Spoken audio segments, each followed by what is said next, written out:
வணக்கம், நமஸ்காரம், ஸ்தோத்திரம். அன்பான சகோதர சகோதரிகளே, நசரேன இயேசு கிறிஸ்துவின் இனி நாமத்தில் உங்கள் ஒவ்வொருவரையும் வாழ்த்துகிறோம், வரவேற்கிறோம். இந்த மாபெரும் சந்தர்ப்பம், இந்த இனிய நாளை தந்த எம்பெருமானாகிய இயேசு கிறிஸ்துவுக்கும் பிதாவாகிய தேவனுக்கும் மற்றும் அவருடைய பரிசுத்த ஆவியானவருக்கும் எல்லா துதிகன மகிமையும் மாட்சிமையும் நாங்கள் செலுத்துகிறோம். உங்கள் சார்பாகவும் எங்கள் சார்பாகவும் திருத்துவத்திற்கு எல்லா விதமான துதிகணத்தையும் நமஸ்காரங்களையும் நாங்கள் தெரிவித்துக் கொள்கிறோம். இந்த கடைசி காலங்களில், முதலாவது கடைசி காலங்கள் என்று சொன்னாலே எல்லாரும் சிரிக்கிறாங்க. அந்த அந்த காரியமானது நகைச்சுவைக்கு உட்படுத்தப்பட்ட ஒரு சூழ்நிலைகளுக்குள் கடந்து சென்று கொண்டிருக்கக்கூடிய காரியம்தான் இந்த உலகத்துல நிலவி கொண்டிருக்கிறது. இந்த உலகத்தில் கடைசி 10 ஆண்டுகளாக பார்ப்பீர்களானால் மாபெரும் காரியங்கள், அதாவது உலக முன்னேற்றம், உலக சீற்றம், அதாவது உலக அழிவு எல்லாமே பெருக்கெடுத்திருக்கிறது. அனைத்திற்கும் ஒன்றே ஒன்றுதான் காரணம். இது கடைசி காலங்கள். இவ்வளோ பெரிய மாற்றங்கள் எல்லாம் இந்த உலகம் கண்டிராத மாற்றங்கள் எல்லாம் வந்திருக்கிறது. அதற்கு உதாரணம் தான் கொரோனா என்ற ஒரு காரியமே 2020 மார்ச் ஏப்ரல் மாதத்தில் வந்து கூட லாக்டவுன் என்ற காரியம் வந்தபோது குழந்தைகள் எல்லாம் மகிழ்ச்சி அடைந்தார்கள். நான் மிக மகிழ்ச்சி அடைந்தேன். என்றால் ஆபீஸுக்கு வர வேண்டாப்பா, வீட்டில இருந்தே வேலை செய்யுங்கன்ட்டாங்க. ஆஹா, அங்க பெங்களூர்ல வசிக்கக்கூடிய ஜனங்களுக்கு தெரியும் எப்படின்னா டிராஃபிக் அந்த ரோடு கண்டிஷன்லாம் பார்ப்பீர்களானால் மிக மிக கடினம் பிரயாணம் செய்வது. மற்றும் இன்னொரு பிரச்சனை என்னன்னா, என்னோட ஆபீஸ் பாத்தீங்கன்னா அந்த பக்கத்துல இருக்கு, 30 கிலோமீட்டர் போகணும் சிட்டிக்குள்ள. அப்ப அதோட கொடூரம், அதோடைய உக்கிரகம் தெரியவில்லை. எல்லாரும் கொண்டாடி கொண்டிருந்தார்கள். ஆனால் ஒவ்வொரு வீட்டிலையும் ஒவ்வொரு மரணம் ஏற்படுகிறப்பதான் அதோடைய கொடூரத்தை அறிந்து கொண்டார்கள். ஒவ்வொருவரும் துக்கத்தில் தள்ளப்படுகிறப்பதான் அதோடைய கொடூரத்தை அறிந்து கொண்டார்கள். யார் வீட்டுல எல்லாம் மரணம் நேரிலையோ அவங்க எல்லாம் பார்த்து மற்றவங்களை பார்த்து கிண்டல் கேலி செய்யாதீங்க. நீங்க தான் ஏதோ பெரிய பரிசுத்தவான்கள் மாதிரியும் அவங்க எல்லாம் பாவிகள் மாதிரியும் கிண்டல் கேலி செய்யாதீங்க, தயவு செஞ்சு. ஏன்னா நிறைய கிறிஸ்துவர்கள் இந்த மாதிரி காரியத்துல எல்லாம் ஈடுபட்டு இருக்கிறாங்க. குறிப்பாக பெந்தெகோஸ்ட். தயவு செஞ்சு பெந்தெகோஸ்ட் சகோதர சகோதரிகள் கோச்சுக்காதீங்க. ஏன்னா நான் அதிகமாக வேதாகமத்திலிருந்து நியாயம் தீர்க்கக்கூடிய குணாதிசயம், ஒரு விதமான இன்டெலிஜென்ஸ் என்று சொல்வார்கள், ஒரு அபரீத ஞானம் படைத்தவர்கள் தான் இந்த பெந்தெகோஸ்ட் சகோதரர்களும் சகோதரிகளும். எல்லாருமே கிடையாது, முக்காவாசி பேர் அப்படிதான் இருக்கிறாங்க. என்ன பண்றது? அதனாலதான் கத்தோலிகமார்களும் சிஎஸ்ஐமார்களும் அவங்க எட்டி குச்சி ஓடி போயிடுறாங்க. பெந்தெகாஸ்டா பெரிய கும்பிடுங்க, தயவு செஞ்சு ஆளை விட்டுருங்கன்னு ஓடியே போயிடுறாங்க. ஆனா ஒரு காலத்துல இதே பெந்தெகாஸ்ட் ஜனங்க தான் வீதி வீதியாக சென்று சுவிசேஷத்தை அறிவித்தார்கள். எப்படிப்பட்ட மாபெரும் ஊழியத்தை செய்தார்கள் தெரியுமா? 1960களிலும் 1970களிலும் அவர்கள் செல்லாத இடங்கள் எல்லாம் இல்லை. பெரிய ஒரு ட்ரம் செட் வச்சுக்கிட்டு டம் டம்னு அடிச்சுட்டு, குறிப்பாக இந்த சிலோன் பெந்தெகாஸ்ட் மிஷன் என்று சொல்வார்கள், சிபிஎம், அவங்கெல்லாம் செஞ்ச ஊழியம் இவ்வளவுதான் இல்லைங்க. சுவிசேஷத்தை அறிவித்தவர்கள். இன்றைக்கு அவங்க நிலைமை என்ன எனக்கு தெரியாது, அதை பத்தி நான் பேசல. அவங்க செஞ்ச காரியங்களை நான் சொல்ல கடமைப்பட்டிருக்கிறேன், நினைவூட்ட கடமைப்பட்டிருக்கிறேன். அவங்க ஒன் ஆஃப் த டிவிஷன்ஸ் இன் பெந்தெகாஸ்ட். ஆனா இன்னைக்கு அதே பெந்தெகாஸ்ட் திருச்சபையில இருக்கிறவங்க அதிகமாக நியாயம் தீர்க்க ஆரம்பித்து விட்டார்கள். நீ பாவி, நீ நரகத்துக்கு போவ, நீ நாசமா போவ, இதெல்லாம் பண்ணல. நான் இயேசு கிறிஸ்து அந்த மாதிரி ஒரு வார்த்தை கூட சொல்லவே இல்லையே. பாவம் செய்யாதிரு, பாவத்தை சுட்டி காமித்தார். பாவம் என்றால் என்ன என்று பிறருக்கு அறிவித்தார். அந்த பாவத்துடைய கொடூரத்தையும் பாவத்துடைய பின்விளைவுகளையும் ஆண்டவராகிய இயேசு கிறிஸ்து அனைவருக்கும் தெரிவுபடுத்தி விட்டு தீர்மானத்தையும் அவர் கைகளிலே விட்டு விட்டார். வேண்டுமானால் நீ ஆண்டவரிடம் வந்து மண்டியிட்டு மன்றாடி மன்னிப்பு கேட்டு ஒப்புரவாய் விடு, மனம் திரும்பு என்று சொல்லி அழைத்தார். பரலோக ராஜ்யமானது உன்னுடையது, உனக்குரியது, நீ அதை சார்ந்தவன். யூ டோன்ட் டிசர்வ் ஹெல். நீ அங்கே செல்லக்கூடியவன் அல்ல. எங்க? நரகத்திற்கும் கோபாக்கினிக்கும் மற்றும் அக்கினி கடலிலும் வீசப்படுகிறவன் அல்ல. அதற்காக உன்னை தேவன் படைக்கவில்லை என்று சொல்வதற்கும், இப்படியெல்லாம் செய்து கொண்டிருந்தாயானால் நீ நரகம் நிச்சயம், நீ நாசமாக தான் போவாய் என்று சபிப்பது எப்படி? சுவிசேஷத்தை அறிவிப்பதற்கு எப்படி அறிவிக்க வேண்டும் என்று இயேசு கிறிஸ்துவிடமும் பவுல் அப்போஸ்தலரிடமிருந்து கற்றுக்கொள்ளுங்கள். அன்பாக தான் சொல்லுவார்கள், ஆனால் அழுத்தம் திருத்தமாக சொல்லக்கூடிய ஒரு திறன் படைத்தவர்கள் 2 பேரும். இயேசு கிறிஸ்துவை குறித்து 4 புத்தகங்களும் 14 நிருபங்கள் புத்தகங்கள் எல்லாம் எழுதினவர் தான் இவர். யாரு? நம்ம பவுல் அப்போஸ்தலர். 14 + 4 எல்லாத்துக்கும் தெரிஞ்ச மேத்தமெட்டிக்ஸ் 18. அப்ப 27 27 புத்தகங்களை ஏறத்தாழ பார்ப்பீங்களானா 70% இவங்க 2 பேரே வந்து, அதனாலதான் எது வேணாலும் நான் ஒன்னா பவுல் கிட்ட போவேன், இல்லைன்னா நம்ம ஏசு கிட்ட போவேன். 2 பேர் யாரோ ஒருத்தர் எனக்கு விளக்கத்தை கொடுத்துருவாங்க. மற்றவங்க எல்லாம் வந்து கெட்டவங்கன்னு சொல்ல வரல. அருமையான சுவிசேஷன். இந்த யூதான்னு ஒண்ணு இருக்கும் பாத்தீங்கன்னா, யாக்கோபுக்கு நடுவுல வருமான்னு தெரியல, யூதா ஒரே அதிகாரம் தான், அதுல 20 வசனம் என்னமோ அவ்வளவுதான் இருக்கு. அதை தியானிக்கிறதுக்கு ஒரு ஆயில் பத்தாதுங்க, அவ்வளவு எழுதியிருக்காரு அதுல. அந்த மாதிரி வேதாகமத்துல பல புத்தகங்கள் உண்டு, பல கேள்விகளுக்கு பதில்கள் உண்டு. ஆனால் எல்லா கேள்விகளுக்கும் ஒரே பதில், மனம் திரும்பி ஒப்புரவாக. இதை ஒன்றை மட்டும் விட்டு விட்டார்கள். எதற்காக மனம் திரும்ப வேண்டும்? என்னுடைய பாவம் என்ன? கத்தோலிகர்கள் கிட்ட சொன்னாலும் அவங்க வந்து கோச்சுக்கிறாங்க. மாதா கிட்ட போகாதீங்கன்னா, ஏங்க எங்க இயேசு கிறிஸ்து பெற்றெடுத்த தாய் தானே, நாங்க என்ன வேற ஒருத்தர்கிட்டயே போறோம்? கோச்சுக்கிறாங்க. ஏங்க கரெக்டு தாங்க. அந்த தாயை போய் நீங்க வர்ஷிப் பண்ணாதீங்க, ஆராதிக்காதீங்க, அவங்கள கடவுள் ஸ்தானத்துல வைக்காதீங்க. அவங்களே அதை சொல்லல. அவங்களே இயேசு என்னுடைய இரட்சகர் என்று சொல்லி இயேசுவுக்காக சாட்சியாக வாழ்ந்து மரித்த ஒரு அன்பு தாய். இவர்களை குறித்து நான் தமிழ்ல பிரசங்கம் பண்ணியிருக்கோம், 6 அத்தியாயமா என்னமோ. அருமையான பிரசங்கம். இந்த தாயோட அதாவது இயேசுவின் தாய் அன்னை மரியாள். அன்னை மரியாள் தெய்வம் என்று சொல்வதற்கும் இயேசுவின் தாயார் அன்னை மரியாளுக்கும் வித்தியாசம் உண்டு. பெண்ணே என்று சொல்லி அழைத்தார். அந்த அம்மா கோச்சுக்கவே இல்லை. அவங்க கிட்ட போய் சொன்னேன், பெந்தகாசு பாருங்க, நான் ஒண்ணுமே சொல்லல, நீங்களே போய் 4 திருச்சபையில உட்காந்து பாருங்க. அவங்க அப்படியே அதாவது சுவிசேஷம் தெரிஞ்சவங்க. சுவிசேஷம் தெரியாதவங்க போனீங்கன்னு வைங்களா, அவ்வளவுதான். இருக்கிறதுலையும் பாதி மென்டலா போனவன் முழு மென்டலா வெளில வருவான். ஒன்னும் தெரியாம போய் கண்ட இடத்துல உட்காராதீங்க. முதல்ல சுவிசேஷத்தை படிங்க. நீங்க திருச்சபையெல்லாம் அப்புறம் தேர்ந்தெடுக்கலாம். முதல்ல சுவிசேஷத்தை ஹலோ, உங்களை யாரு நீ கத்தோலிக்கமாரா, அதே கோயிலுக்கு போங்க. சிஎஸ்எம்ஆரா, செவன்த் அட்வென்டிஸ்டா, யெகோவா விட்னஸா, அதே கோயிலுக்கு போங்க. ஆனா வேதாகமத்தை வாசிச்சுக்கிட்டே வாங்க. உங்க திருச்சபைகள்ல பண்ணக்கூடிய குளறுபடிகளை நீங்களே அறிந்து கொள்வீங்க. பெந்தகாஸ்டா, எந்த டினாமினேஷன்? 40,000 டினாமினேஷன் இருக்குங்க. நான் எந்த திருச்சபை நல்ல திருச்சபை கெட்ட திருச்சபைன்னு என்கிட்ட ஒருத்தர் கேட்கிறார். எங்க 40,000 திருச்சபை உருவாக்கினவர்கள் கிட்ட கடந்து சென்று இந்த கேள்வியை கேளுங்கள். நான் ஒன்றும் உருவாக்கவில்லை. ஆக இந்த கேள்விக்கு நான் பதில் கூற முடியாது, பரிசுத்த ஆவியானவரும் கூற முடியாது. இந்த தீர்மானத்தை உங்களிடமே என்னிடமே விட்டு விடுகிறார். ஏனென்றால் தீர்மானிக்கக்கூடிய காரியம் எப்படியாக நீங்க தீர்மானிக்க கூட வேண்டும் என்று சொல்லிதான் வேதாகமத்தில் அருமையாக எழுதி கொடுத்திருக்கிறார். அதன்படி தீர்மானிக்க வேண்டும். அதற்கு வேதாகமத்தை நீங்க அறிந்திருக்க வேண்டும். விவிலியத்தை நன்றாக வாசித்து புரிந்து எந்த மனப்பான்மையோட நீங்க வாசிக்க வேண்டும் என்றால், நீங்க செல்லக்கூடிய திருச்சபையின் மனப்பான்மையை எடுத்து தூர வைத்து விட்டு விவிலியத்திற்குன்னு ஒரு மனப்பான்மை, ஒரு ஃப்ரேம் ஒர்க் உண்டு, ஒரு கட்டமைப்பு உண்டு. அந்த கட்டமைப்புக்குள் இருந்து உள்ளே இருந்து வெளியே பார்க்க வேண்டும். வெளியே யாரெல்லாம் பார்க்க வேண்டும் தெரியுமா? உங்களிடம் இருந்து ஆரம்பிங்கள். உங்களுடைய மனப்பான்மை, திருச்சபையின் மனப்பான்மை, உங்கள் மனைவியின் மனப்பான்மை, பெற்றோரின் மனப்பான்மை, குழந்தைகளின் மனப்பான்மை, உலகத்தின் மனப்பான்மை, பிசாசின் மனப்பான்மை. இந்த குணாதிசயங்கள்லாம் ஒன்றொன்றாக ஆராய்ந்து எதை நீங்க கண்டறிய வேண்டும் என்றால், கிறிஸ்துவின் மனப்பான்மை என்ன, கடவுளுடைய மனப்பான்மை என்ன, எதவருக்கு பிரியம், எதை கண்டால் அவர் வெறுக்கிறார், இதெல்லாம் அறிந்து கொண்டீர்கள் என்றால் நீங்கள் செல்லும் இடம் நீங்களே சரியாக தேர்ந்தெடுப்பீர்கள். சில பேர் பாருங்க, அருமையான குழந்தைகள் பார்ப்பீர்களானால், சிறு வயது குழந்தைகள் ரொம்ப கஷ்டம் அந்த மாதிரி குழந்தைங்களை பார்க்கறதுக்கு. தானே போய் பிளேட்ல சாப்பாடெல்லாம் எடுத்து வச்சு அழகா சாப்பிட்டுட்டு அந்த பிளேட்டை கழுவி எங்க வைக்கணுமோ ஸ்டாண்ட்ல தொடச்சு அழகா வச்சுட்டு போவாங்க சில குழந்தைங்க. ஏன்னா அவங்க அப்பா அம்மா அருமையா வளர்த்திருக்காங்க, சொல்லி கொடுத்து. இப்படிதான் செல்ஃப் சஃபிஷியன்ட், அதாவது செல்ஃப் இண்டிபெண்டன்ட், செல்ஃப் டிபெண்டன்ட்னு சொல்லுவாங்க. செல்ஃப் டிபெண்டன்ட், யாரையும் சார்ந்தல்ல. ஏன்னா அவங்களுக்கு எல்லாம் கற்றுக் கொடுக்கப்பட்டது, அவங்களும் கற்றுக்கொண்டார்கள்.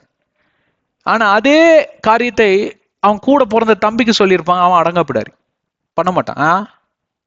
சாப்பிட்டு எச்சத்திட்ட நடு வீட்டில் வீசிட்டு போயிடுவான். அவனை அடிச்சு பார்த்துட்டாங்க, உதச்சு பார்த்துட்டாங்க. ஏன்? கற்றுக்கொள்ளக்கூடிய மனப்பான்மை இல்லை.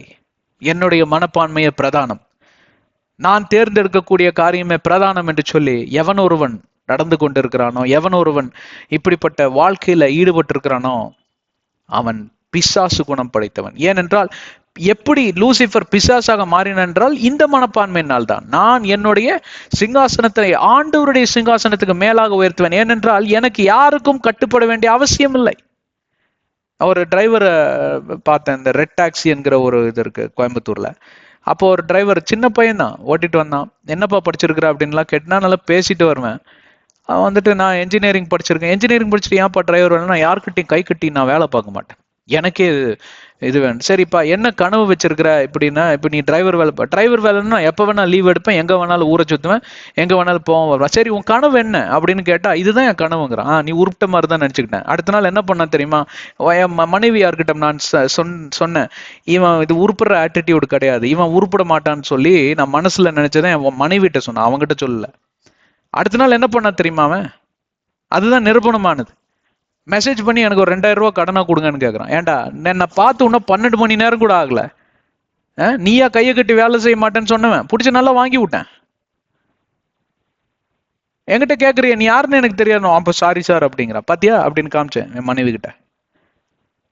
இந்த மாதிரி உருப்படாதவன் பேசக்கூடியதெல்லாம் நீங்க பேசிட்டு சுத்திக்கிட்டு இருந்தீங்கன்னு வைங்களேன், சுத்திக்கிட்டே இருப்பீங்க. ஒரு நாள் தலை சுத்தி அப்படியே கீழே விழுவீங்க, உங்களை அடக்கம் பண்ணிடுவாங்க. உங்களை அடக்க நாளில் கண்டதையெல்லாம் பேசுவாங்க. அதை கேட்கறதுக்கு உங்க காது செவிகள் திறந்து இருக்காது. அதாவது இறுதி அடக்க ஆராதனையில பார்ப்பீங்கன்னா ரொம்ப நல்லதாக பேசுவார். செத்து போனவங்களை பத்தி தப்பா பேசக்கூடாது. நீங்க தப்பா பேசினாலும் சரியா பேசினாலும் அங்க தீர்மானம்னு ஒண்ணு எழுதப்பட்டிருக்கும். அதாவது உங்க தீர்மானத்தை நீங்களே எழுதுவதற்கு பொருளாகும். பிரியமானவர்களே, ஒரே ஒரு வாழ்க்கை தான், அதை சரியாக வாழ்ந்து முடியுங்கள். கிறிஸ்துவன் அண்டையில போய் சேரக்கூடிய ஒரு வாழ்க்கையை வாழுங்க. எந்த திருச்சபை குறித்து நாங்கள் குற்றம் சாட்டவில்லை, எந்த தரப்பட்ட மக்களையும் நாங்கள் தனியாக அங்க குற்றம் கூறி விரல் காட்டி ஆள் காட்டி விரல்னால நாங்க குற்றம் கூறல, பைபிளும் குற்றம் கூறல. ஆனால் நீதி எது அநீதி எதுன்னு சொல்லி தெரிந்து கொள்ளுங்கள். அநியாயத்திற்கும் நன்மைக்கும் வித்தியாசத்தை புரிந்து கொள்ளுங்கள். இருப்பிடம், அதாவது நீங்கள் இருக்கக்கூடிய இடமானது, அந்த பாதையானது உங்களை பரலோகத்துக்கு நேராக எடுத்து செல்லுகிறதா இல்லை நரகத்துக்கு நேராக எடுத்து செல்லுகிறதா என்று சொல்லி அறிந்து கொள்ள மாட்டீர்களா? அதற்காகத்தான் 6வது அறிவை ஆண்டவர் கொடுத்திருக்கிறார். சில பேருக்கு இந்த உலக வியாக்கியானம் பாருங்க, 7வது அறிவு 8வது அறிவு வரைக்கும் போயிடுவான். அதெல்லாம் வாய் கிளியும் நல்லா. ஆனா பைபிள் விவிலியம் அது வேண்டாங்க அப்படிமா. அதுக்கு அந்த 5 அறிவு படுத்த என்ன மிருகம் கூட பாத்தீங்கன்னா தன்னுடைய ஓனருக்கு கட்டுப்பட்டு இருக்கும். எந்த மிருகமா இருக்கட்டுங்க, ஒரு பெரிய சிங்கத்தை பூனைக்குட்டி மாதிரி வளர்த்திட்டு இருக்கான் ஒருத்தன். உக்காருனா அது உக்காருது, அது இருக்கிறது. அவன் பார்த்தா சிங்கத்தோட ஹைட்டு கூட இல்ல, குள்ளமான ஒரு ஆளு.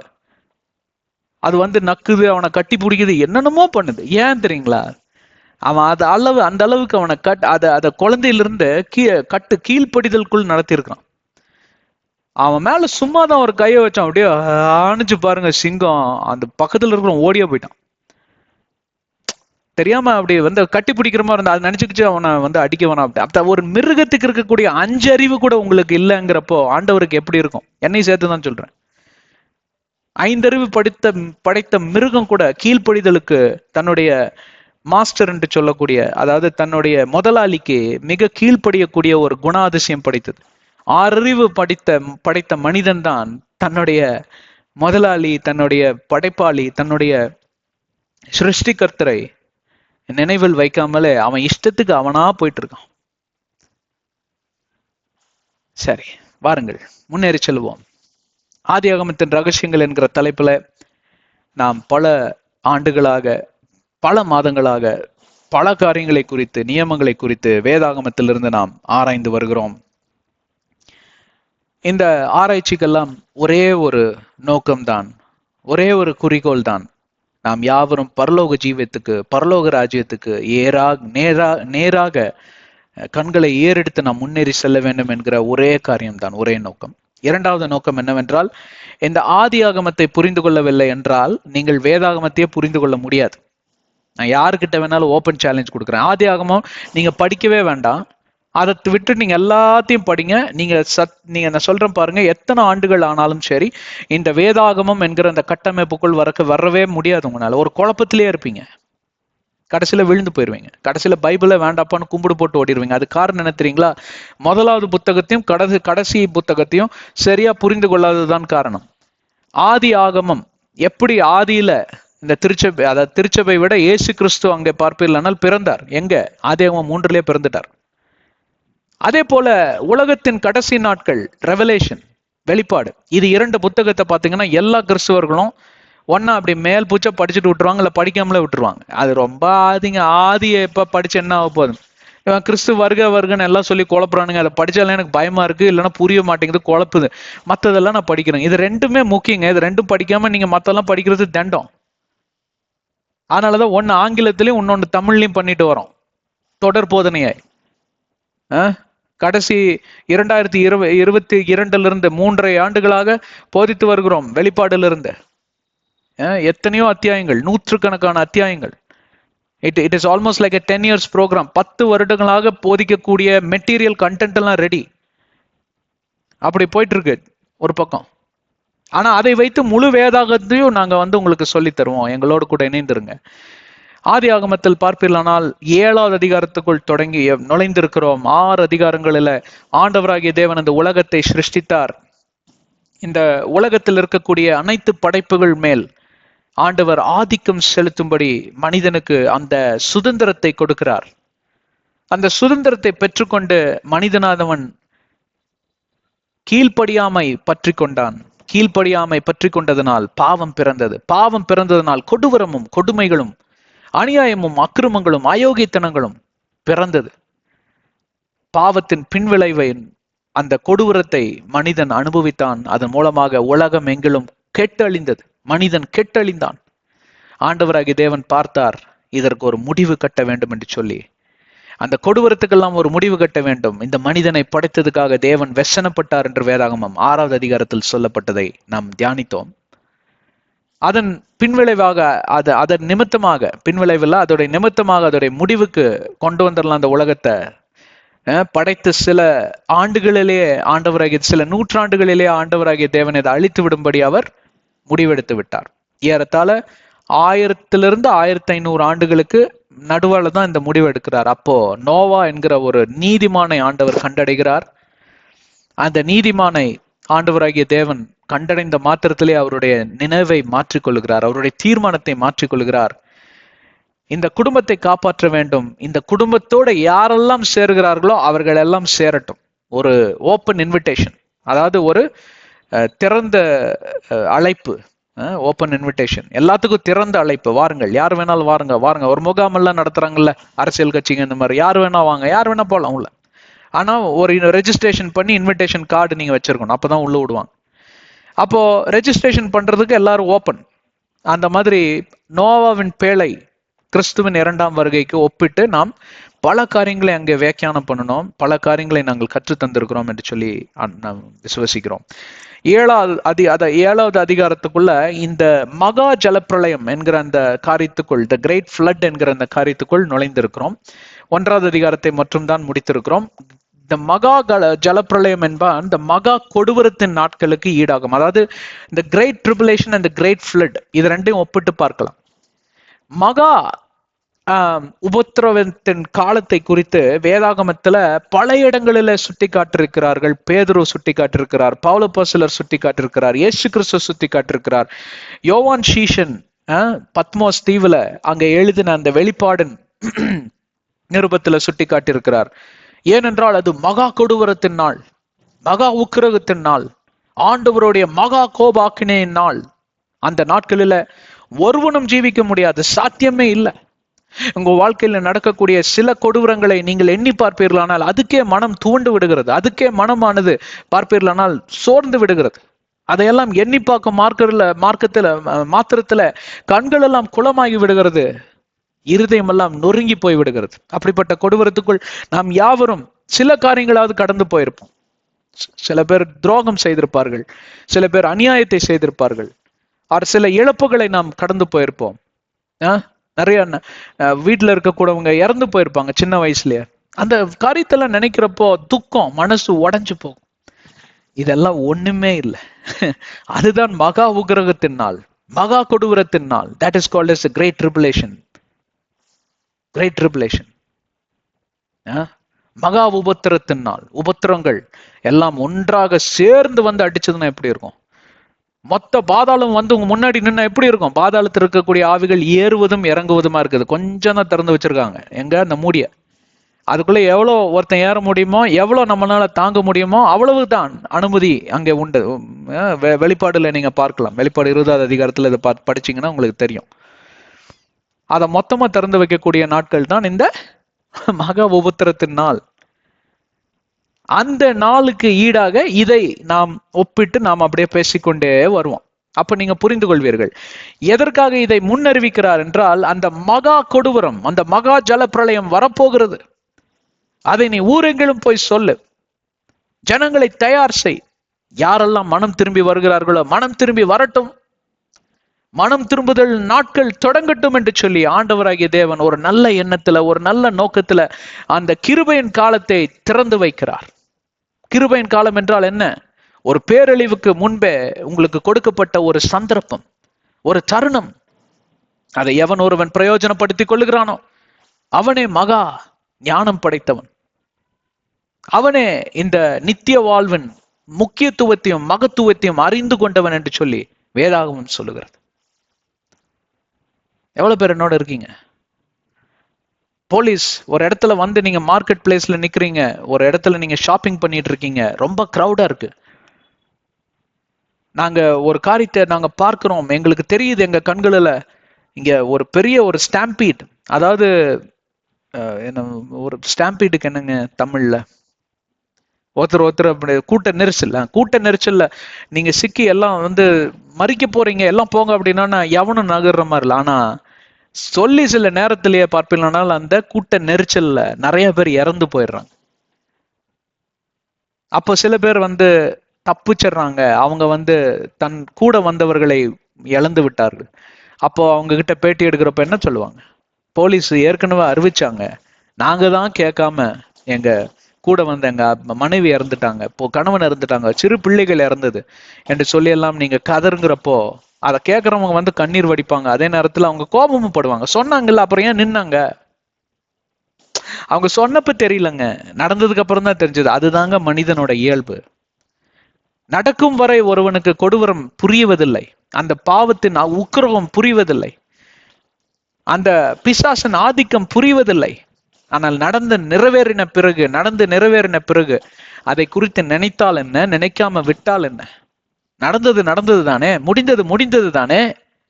அந்த காரியத்துக்குள் நீங்க கடந்து சென்று விடக்கூடாது என்று சொல்லி ஆண்டவராகிய தேவன் எல்லாருக்கும் கிருபையின் காலத்தை திறந்து தருகிறார். இந்த கிருபையின் காலத்துல உங்களுக்கு எல்லா விதமான சௌகரியங்களும் செய்யப்படும், பாவ மன்னிப்பு கொடுக்கப்படும், எல்லா விதமான பாவ பழக்க வழக்கத்திலிருந்து விடுதலை தேவையா கொடுக்கப்படும், அதை மேற்கொள்ளக்கூடிய வல்லமை கொடுக்கப்படும். அதுதான் கிருபை. ஒரு தீர்மானம் எடுத்து நிலையாய் நான் அதில் நிற்பேன், இனி நான் போதையை தொடுவதில்லை, எந்த பெண்களையும் நான் தவறான எண்ணத்தோடு பார்ப்பதில்லை, போய் பேசுவதில்லை, புரணி பேசுவதில்லை, பிறரை குற்றம் சாடுவதில்லை, பிறரை வஞ்சிப்பதில்லை, பிறரை நான் பழிவாங்க எண்ணத்தோடு கூட நான் பார்ப்பதில்லை, யோசிப்பதில்லை என்று சொல்லி நீங்கள் தீர்மானம் எடுப்பீர்களானால் உங்களோடு கூட இணைந்து நிற்கிறவர் பரிசுத்த ஆவியானவர். அவருடைய வல்லமை உங்களுக்கு கொடுக்கப்படும். அதை மேற்கொள்ளக்கூடிய வல்லமை வேதாகமத்திலிருந்து கொடுக்கப்படும். அதுதான் கிருபை. எவன் ஒருவன் அந்த தீர்மானத்துக்குள் வருகிறானோ அவனே மிகவும் ஞானம் படைத்தவன். அப்படின்னு என்ன? போலீஸ் சொன்னோடனே சில பேர்லாம் ஓடி இருப்பான் அந்த இடத்த விட்டு, வேண்டாப்பா நமக்கு வம்பு அப்படின்னு. ஹைதராபாத்துக்கு போயிருந்தோம். அங்க பாத்தீங்கன்னா திடீர்னு ஒரு மார்க்கெட் பிளேஸ், இந்த சார்மினார்ங்கிற இடத்துல நானும் மனைவி பிள்ளை எல்லாம் கொஞ்சம் போய் அப்படியே என்ன இருக்கோ அப்படியே பார்க்கலான்னு போனோம். அங்க பாத்தீங்கன்னா திடீர்னு சிஎம் வராரு அப்படின்னு சொல்லி டகடகான்னு அங்க சூழ்நிலை மாறுது. எல்லாம் ஓரம் போங்க போலீஸ் பார்த்தோன்னே அங்கிருந்து தெரிச்சு ஒரே ஓட்டமா ஓடிட்டோம். நாங்க அவங்க அனௌன்ஸ் பண்ணோன்னு கூட நாங்க வந்து அங்க வெயிட் பண்ணல. ஏன்னா அங்க சூழ்நிலை மாறுது. ஒரு முக்கியமந்திரி வர்றார், அங்க பார்ப்பில்லானால் சூழ்நிலை மாறுது, மிலிட்ரி எல்லாம் கூட வந்துட்டாங்க. அங்க கலவராச்சுன்னா என்ன ஆகும்? உடனே ஆட்டோ பிடிச்சி எஸ்கேப் அந்த இடத்த விட்டு, ஒரே ஓட்டம். அவன் தான் புத்திசாலி. அதுக்கு மேல உங்களுக்கு இன்ஸ்ட்ரக்ஷன் கொடுக்குது பைபிள். அதையும் கேட்டு நான் அங்கேயேதான் நிப்பேன். நின்னா திடீர்னு அது கலவரமா மாறி அங்க துப்பாக்கி சூடு நடந்துச்சுன்னா அது குண்டடி வாங்கி ஏங்க நீங்க சாவணும்? நீங்க போக வேண்டாம்னு உங்களை போலீஸ் பிடிச்சி இழுத்தாங்களா? இல்ல, தப்பிச்சு போக வேண்டியது உங்க கடமை, உங்களோட புத்தி சுவாதியம் அது. அதைத்தான் இந்த வேதாகமம் 7வது அதிகாரத்தில் நமக்கு சுட்டி காட்டுகிறது. எப்படி நாம் 6வது அதிகாரத்தில் நோவாவின் பேழை 2வது வருகை, இயேசு கிறிஸ்துவின் 2வது வருகைக்கு ஒப்பிட்டு நாம் பல காரியங்களை பார்த்தோமோ, அதே போல இந்த மகா ஜல பிரளயத்தை பார்ப்பீர்களானால் இந்த மகா உபத்திரவத்தின் காலத்தை ஒப்பிட்டு நாம் பார்க்கிறோம். எப்படியாக ஆண்டவர் இந்த உலகத்தை தயார் செய்து நோவாவின் காலத்தில் இந்த ஜனங்களை காப்பாற்றக்கூடிய ஒரு நல்ல எண்ணத்துல கிருபையாய் அவர் செயல்பட்டாரோ, அதே போலதான் இந்த அழிந்து கெட்டு போன இந்த உலகத்தில் மறுபடியுமாய் ஆண்டவராகிய தேவன் ஒரு மகா உபத்திரவத்தின் காலத்திற்கு முன்பே இந்த கிருபையின் காலத்தை அவர் திறந்து வைத்திருக்கிறார். இயேசுவின் ரத்தமானது ஒரு ஊற்று போல சிந்தப்பட்டது. அந்த ஊற்று நிமித்தமாக பிறந்ததுதான் கிருபையின் காலம். அந்த கிருபையின் காலத்தில் எனக்கும் உங்களுக்கும் கிடைத்ததுதான் இந்த மேற்கொள்ளக்கூடிய சுதந்திரம், பாவத்தை மேற்கொள்ளக்கூடிய சுதந்திரம். இதை குறித்து தான் நாம் ஆராய்ச்சி செய்து கொண்டிருக்கிறோம். 2வது வசனத்துக்கு நேராக நாம் கடந்து செல்லலாம். 1வது வசனத்தில் நாம் இதை பார்த்தோம். Then the Lord said to Noah, come into the ark, you and all your household, because I have seen that you are righteous before me in this generation. இந்த தலைமுறைகளில் நீ நீதிமானாக இருப்பதனால் உன் நிமித்தமாக நீயும் உன் வீட்டாரும் ரட்சிக்கப்பட்டீர்கள், வாருங்கள் அனைவரும் இந்த பேழைக்குள் வரும்படி அழைக்கிறேன் என்று ஆண்டவராகிய தேவன் ஒரு அழைப்புதலை அங்கே நோவாக்கு அருளுகிறார். அதை தொடர்ந்து 2வது வசனத்துக்குள் நேராக செல்லலாம். You shall take with you 7 each of every clean animal, a male and his female, 2 each of animals that are unclean, a male and his female. அந்த பேழைக்குள் நீ கடந்து செல்லும் தருணத்தில் 7, அதாவது சுத்தமான மிருகங்கள், ஒரு மேல் அதாவது ஆண் மிருகமும் ஒரு பெண் மிருகமும், அதோடு கூட 2 each of animals that are unclean, a male and his female. அது என்ன சொல்றது கேட்டா, ரொம்ப அசுத்தமா இருக்கக்கூடிய சில மிருகங்கள், பன்னி என்று சொல்லலாம், பன்றி, பன்னி மாதிரி திங்கிறான் பாரு அப்படின்னு. ஏன் பன்னி எதை சாப்பிடும் என்று உங்களுக்கு தெரியும். அப்படி சாப்பிடுற மாதிரி சாப்பிடாதரா, சவுக்கு சவுக்கு சவுக்குன்னு ரசிச்சு ருசிச்சு மெதுவா சாப்பிடு அப்படின்னு சில பேர்த்துக்கு கோபம் வரும் பாக்குறோம். அப்படி சாப்பிடக்கூடாது, மெதுவா சாப்பிடுங்க. எந்த உணவையும் மெதுவாக நீங்க அருந்து கொள்ளுகிறப்போ பார்ப்பீர்களானால் அங்க நிறைய டைஜஷன் ப்ராசஸ், மெட்டபாலிசம் அதெல்லாம் இம்ப்ரூவ் ஆகும். சீக்கிரமாக ஜீரண சக்தி அதிகரிக்கப்படும். அதிகமான ஒரு என்ன சொல்றது, ஒரு ஊட்டச்சத்து அந்த உடலுக்கெல்லாம் சென்றடையக்கூடிய ஒரு காரியம். 3வது வசனமும் அதே போலதான், அதையும் சேர்த்து பார்த்திடலாம். Also 7 each of birds of the air, male and female, to keep the species alive on the face of all the earth. இங்க 7 என்று குறிப்பிடக்கூடிய காரியத்தை நிறைய பேர் எப்படி வியாக்கியானம் பண்ணுகிறார்கள் என்றால், இந்த 7 என்கிறது லிட்ரல் நம்பர் அல்ல. 7 என்கிறது ஒரு உதாரணத்துவமான நம்பர், ஒரு உதாரணத்துவமான ஒரு எண் என்று சொல்லி அவர்கள் இப்படியாக வியாக்கியானம் பண்ணுகிறார் சில வேத பாரகர்கள். சில வேத பாரகர்கள் அதை எப்படியாக வியாக்கியானம் பண்ணுகிறார்கள் என்றால், இல்லை 7 தான். அப்படி 7 என்று காரியம் உண்மையா இருக்கும் என்றால் வெறும் 7 மிருகம் தானே இருந்திருக்கணும் அந்த உலகத்துல. ஆடு, மாடு, குதிரை, அப்புறம் பார்ப்பீங்க இதெல்லாம் கிளீனான அனிமல்ஸ் இல்லைங்களா, சிங்கம். அதே மாதிரி அசுத்தம் படைச்ச எலி, பெருச்சாலி, அப்புறம் பாத்தீங்கன்னா ஒரு பன்னி, இப்படி எல்லாம் போட்டு லைனா ஒரு 7 இந்த பக்கம். அப்போ 14 மிருகம் தானே இருந்திருக்கணும். அப்போ இருதரப்பட்ட அந்த வாதத்தையும் பார்த்து என்ன ஒரு தீர்மானத்துக்கு வந்தார்கள் என்றால், இந்த 7 என்பது ஒரு உதாரணத்துவமான ஒரு எண்ணாக தான் இருக்க வேண்டும் என்று சொல்லி அவர்களாக ஒரு தீர்மானத்துக்கு வந்தார்கள். என்னை கேட்டால் அதுதான் உண்மை என்று சொல்லுவேன். ஏனென்றால் அதற்கு பின்பே பார்ப்பீர்களானால் இந்த மாதிரி ஒரு காரியத்தை ஆண்டவராகிய தேவன் இந்த 7வது அதிகாரத்துல சொல்லவே இல்லை. அப்படி என்றால் நிறைய காரியங்கள் வெளிப்பாடு புத்தகத்தை நீங்கள் வாசிக்கிறப்போ கூட பார்ப்பீர்கள், நிறைய ஃபிகரேட்டிவ் லாங்குவேஜ் என்று சொல்வார்கள். ஃபிகரேட்டிவ் லாங்குவேஜ் என்றால் உதாரணத்துவப்படுத்தி சில எண்களை அங்க தருவார்கள். இப்போ மேத்தமெட்டிக்ஸ் என்று சொல்லி மேத்ஸ் சப்ஜெக்ட் இருக்கு பாத்தீங்களா, அதுல வந்து நம்ம டெக்ஸ்ட் புக்குகளை கொடுப்பாங்க. நீங்க எல்லாம் படிச்சிருப்பீங்க, ஸ்கூல்லாம் படிச்சுட்டு காலேஜ்லாம் படிச்சுட்டு தானே எல்லாம் வந்திருக்கோம் இல்லைங்களா? அப்போ அந்த மேத்ஸ் புத்தகத்துல இருக்கக்கூடிய அந்த கணக்கு பாத்தீங்கன்னா உதாரணத்துவமான கணக்குகள் தான் தந்திருப்பாங்க. அதுல இருந்து சில கைடு புத்தகங்களை சில மேதைகள் அங்க கணக்குல மேதையா இருப்பாங்க பாருங்க. நான் கணக்குல எல்லாம் பாத்தீங்கன்னா ரொம்ப அதிமேதாவி, நல்ல நல்லா தெரிஞ்ச கணக்கு கூட தப்பா போடக்கூடிய ஒரு அதிமேதாவி நான். இப்ப கூட பாத்தீங்கன்னா கனவுல தப்பா கணக்கு போடுற மாதிரியும் வேர்த்து ஊத்துற மாதிரியும் தான் வரும். அந்த அளவுக்கு ஒரு ஒரு ஒரு அபரீதமான ஞானம் படைத்தவனைத்தான் ஆண்டவராகிய தேவன் இந்த ஊழியத்துக்கு அழைத்திருக்கிறார். அதனால ஊழியக்காரங்கள் எல்லாத்தையும் இவரை போல ஒரு மேதாவி இருக்கவே முடியாது, என்ன போல ஒரு முட்டாள் இந்த உலகத்திலேயே கிடையாது, அப்படி இருந்தவன் களிமண் மாதிரி இருக்கும் தலை. சாதாரண விஷயம் கூட எனக்கு லேஸ்ல புரியாதுங்க, ரொம்ப கஷ்டப்பட்டு தான் படிச்சேங்க. நான் அதை ஏற்கனவே பலமுறை சொல்லியிருக்கேன் இல்லைங்களா, 3 தடவை ரிவிஷன் செய்யணும் எனக்கு. மத்தியானம் வந்தோடனே எக்ஸாம் முடிஞ்சோன்னா ஒரு மதியத்துல ஒரு ரிவிஷன், சாயங்காலம் டீ காஃபி ஏதாவது ஒரு ஸ்நாக்ஸோட கொடுப்பாங்க வீட்டுல அப்பா அம்மா, சாப்பிட்டுட்டு இன்னொரு ரிவிஷன், உடனே 10 மணிக்கு படுத்து தூங்கி எந்திரிச்சு 2-2:30 எந்திரிச்சிருவேன் காலங்காத்தால. எந்திரிச்சு இன்னொரு ரிவிஷன். அப்படியெல்லாம் ரிவிஷன் பண்ணி எழுதினா கூட 75% நான் வாங்கக்கூடிய ஒரு லிட்டில் அபவ் ஆவரேஜ் ஸ்டூடெண்ட் தான் நான். அதுக்கு பின்பே மக கடினமான உழைப்பு உண்டு. சின்ன வயசுல எங்க அம்மா அப்பா எல்லாம் அடிச்செல்லாம் படிக்க வைக்கலங்க. ஒரு 6th ஸ்டாண்டர்ட் வரைக்கும் லைட்டா அடிப்பாங்க அப்படின்னா, அப்ப 7வதுல இருந்து எனக்கு என்னமோ அந்த பொறுப்பு வந்துருச்சு. அது என்னமோ தெரியல, வாழ்க்கையில ஜெயிக்கணுங்கிற ஒரு வெறி.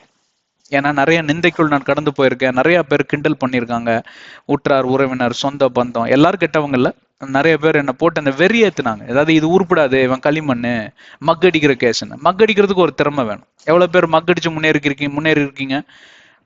மக்கடிச்சதை ஞாபகம் வைக்கிறதுக்கு ஒரு திறமை வேணுங்க. அந்த திறமை எனக்கு கர்த்தர் கொடுத்துருக்கிறார். நான் பைபிள மக்கு கட அடிச்சுதான் நான் எல்லாத்துக்கும் சொல்லி தரேன் நான். ஆனா அதுல எவ்வளவு உதாரணத்துவமான காரியங்களை கொண்டு வரோம் இல்லைங்களா? அப்ப அதெல்லாம் நீங்க உட்காந்து வாயை திறந்து கேட்கிறப்போ யார் முட்டாள் யார் அறிவாளின்னு உங்களுக்கு ஆண்டவரே வெளிப்படுத்தி இருப்பார். நான் பெரிய அறிவாளின்னு சொல்ல வரல, முட்டாளா இருந்த என்னை அறிவாளி ஆக்கி இருக்கிறார் ஆண்டவராகிய தேவன். தன்னுடைய ஞானத்தை எனக்கு தந்து கிருபை நிமித்தமாக, அதே கிருபை உங்களுக்கும் கிடைக்கும். சரி, இப்போ அந்த கணக்குக்கு வந்துடலாமா? அப்போ அந்த மாடல் புத்தகம் இதை சரியா புரிஞ்சுக்கிட்டாதான் இப்போ நாங்க சொல்ல வர வேண்டிய காரியம் உங்களுக்கு சரியா புரியும். ஆனால் அதில் நிறைய ஆழ்கடல் ரகசியங்கள் இருக்கிறது, அதையெல்லாம் பார்த்து விட்டு முடித்து விடலாம். எவ்வளவு பேர் என்னோட இருக்கீங்க? தூங்கிட்டீங்களா? இல்ல சரி. அப்ப அந்த டெக்ஸ்ட் புத்தகத்திலிருந்து கைடு புத்தகங்கள் எல்லாம் எழுதுவார்கள். இந்த மாடல், இந்த சம்ம மாடலா வச்சு, இந்த தீரம் அப்படின்றெல்லாம் மாடலா வைத்து பல கணக்குகளை அவர்கள் தந்திருப்பார்கள். அதுக்கு அப்படியே அதே மாடல் ரீதியாக வரும். அதுல இருந்து ஏதாவது ஒரு கணக்கு தான் நீங்க என்ன சொல்றது, கேள்வி தாளில் நீங்க எதிர்பார்க்கலாம் என்று சொல்லி அவர்கள் இப்படியாக தயார் செய்வார்கள். அது போக டியூஷனுக்கு போகக்கூடிய குழந்தைகள் உண்டு, கோச்சிங் சென்டருக்கு போகக்கூடிய குழந்தைகள் உண்டு. இதெல்லாம் பல இதையும் படிச்சு ஒரு கணக்கோட மாடல் கணக்கே 50 மாடல் கணக்கு. அதாவது இது உதாரணத்துவமான கணக்கு, அதுதான் டெக்ஸ்ட் புத்தகத்தில் இருக்கும். இப்போ டெக்ஸ்ட் புத்தகத்தில் இருக்கக்கூடிய அந்த ஒரு கணக்கை மட்டும் நம்பிக்கொண்டு போகக்கூடிய நிறைய மாணவர்களும் மாணவிகளும் பார்ப்பீர்களானால் தோல்வி அடைந்து வருவார்கள், ஃபெயில் ஆயிடுவாங்க. ஏன்னு கேட்டா அது ஒன்னையே நம்பிட்டு போவாங்க. அப்படி போகக்கூடாது. கைடு புத்தகத்தை பார்க்கணும், டியூஷன்ஸ் போகணும், இல்ல டீச்சர்ஸ் அதே போல பல மாடல் கணக்குகளை சொல்லித்தரக்கூடிய காரியத்துல கவனம் செலுத்தணும். இதெல்லாம் ப்ரிப்பேர் பண்ணிட்டு போகிறப்பதான் அதுல இருந்து ஏதாவது ஒரு கணக்கு தான் கேட்கறதுக்கு வாய்ப்பு இருக்கும். அப்ப அதை கேட்கறப்ப உங்களுக்கு தெரியாதுங்கிற அந்த காரியமே இருக்காது. பார்ப்பீர்களானால் மிக எளிதாக நீங்க அந்த கேள்வித்தாளில் இருக்கக்கூடிய அந்த காரியத்தை நீங்க கணக்கு போட்டு 100க்கு 100 வாங்குவாங்க. நான் நிறைய முறை கணக்குல 100க்கு 100 வாங்கியிருக்கேன், கடன் அடிச்சுதான் வாங்கியிருக்கேன். அதுல என்ன உங்களுக்கு பிரச்சனை? ரிசல்ட் மேட்டர்ஸ், கரெக்டா? 100க்கு 100 எப்படி வாங்கினேன்னு ஒருத்தனும் கேட்க மாட்டான், எவ்வளவு வாங்கியிருக்கேன்னு தான் கேட்பான். அதுக்கப்புறம் பாத்தீங்கன்னா கேள்வினால் ஞானம் வரும். அப்படியே நீங்க டெவலப் ஆயிட்டு போயிடலாம். இப்ப ஒரு பேட்டர்ன் தெரிஞ்சிருச்சு இல்லையா? அப்ப நீங்க டெவலப் ஆயிட்டு போயிடலாம்.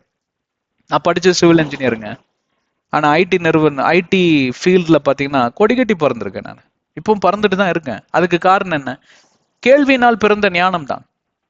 அது நான் வேதாகமத்திலிருந்து கத்துக்கொண்டேன், அதை டெவலப் பண்ணி வந்துட்டு இருக்கேன். நிறைய பேர் எங்களோட அட்வைஸ், மென்டர்ஷிப், சிறு பிள்ளைகள் இருந்து பெரிய ஆட்கள் எல்லாம் கூட எங்கிட்ட அட்வைஸ் கேட்டு வருவாங்க. எனக்கே ஆச்சரியமா இருக்கும், அந்த அளவுக்கு அட்வைஸ் கொடுக்குற அளவுக்கு கிண்டலா பண்றீங்கன்னு கூட கேட்டிருக்கேன் நிறைய பேர். ஒரு பெரிய ஆபீசர் அவர் எங்கிட்ட அட்வைஸ் கேட்டார்.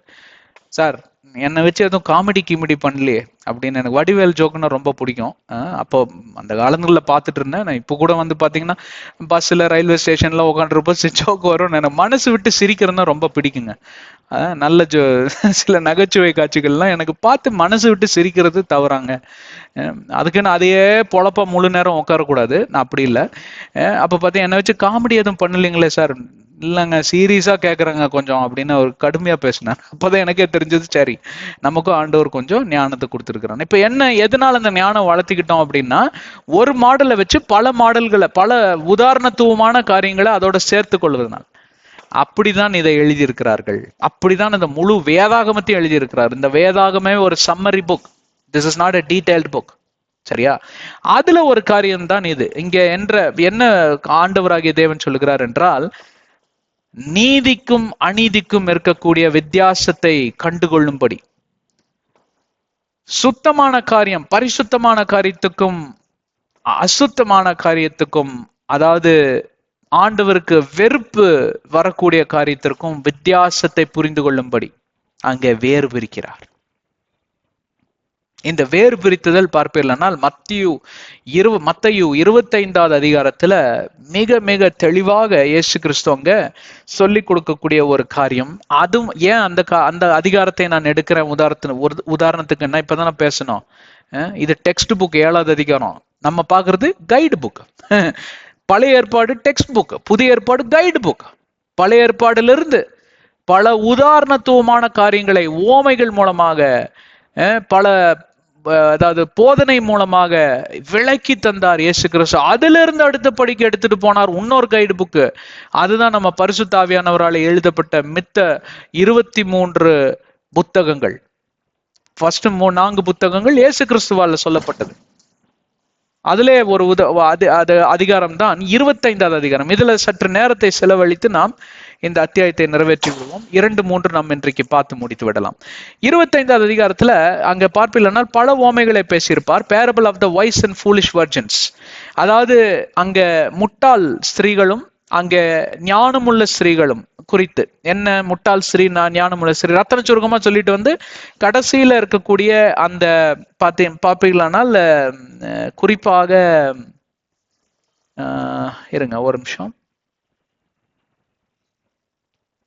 ஷீப் அண்ட் கோட்ஸ் அப்படி என்று சொல்லி வருமே.